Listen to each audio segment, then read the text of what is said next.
8. december.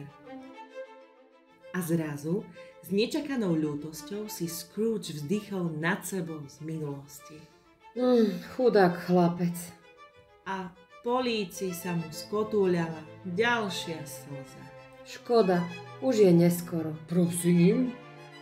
Ale nič, len včera večer mi pri dverách akési chlapčisko spievalo vianočnú koledu. Škoda, že som mu nič nedal, no to je všetko. Duch sa zamyslene usmial.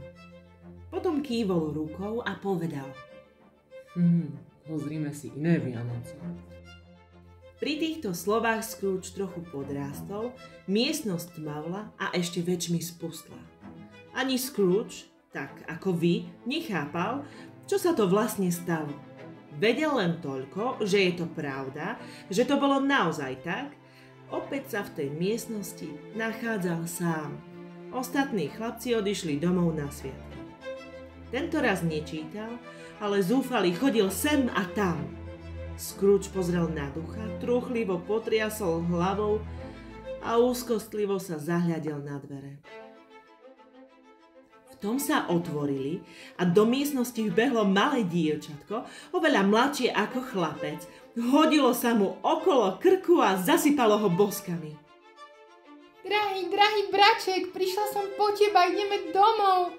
Prišla som po teba, braček premilený, ideme domov. Domov, malá Fan? Áno, domov, načisto a navždy domov. Ocko je teraz oveľa lepší ako býval, doma je ako v raji. Raz večer pred spaním sa so mnou tak pekne porozprával, že som sa ho ani trochu nebála a spýtala som sa ho, či smieš prísť domov a on povedal, áno, nech príde a poslal ma sem kočom, aby som ťa priviezla. Ach, aký si už veľký, vraj sa sem už nikdy nevrátiš. Ale najprv spolu oslávime sviatky, doma nám bude veselo ako nikdy.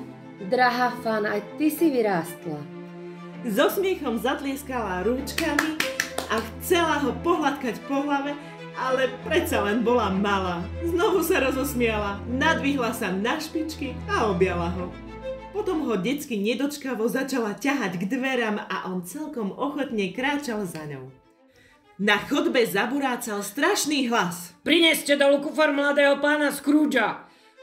Ukázal sa tam sám riaditeľ školy, hrozivo, ale i blahoskonne zaškúlil na chlapca a tak mu potriasol rukou, že sa chlapec nevedel z toho spamätať. O chvíľu sa deti s riaditeľom náhlivo lúčili, nasadli a v zápätí koč veselo vyrazil po záhradnej ceste, len sa tak sypala inovať a sneh z tmavých listov vždy zelených kríkov, okolo ktorých preleteli. Bola to krehká osôbka. Aj závan vetra je mohol uškodiť. Ale srdce mala vrúcne. Áno, srdce mala vrúcne. Hovoríš pravdu, duch, to nepopieram. Bože, chráň.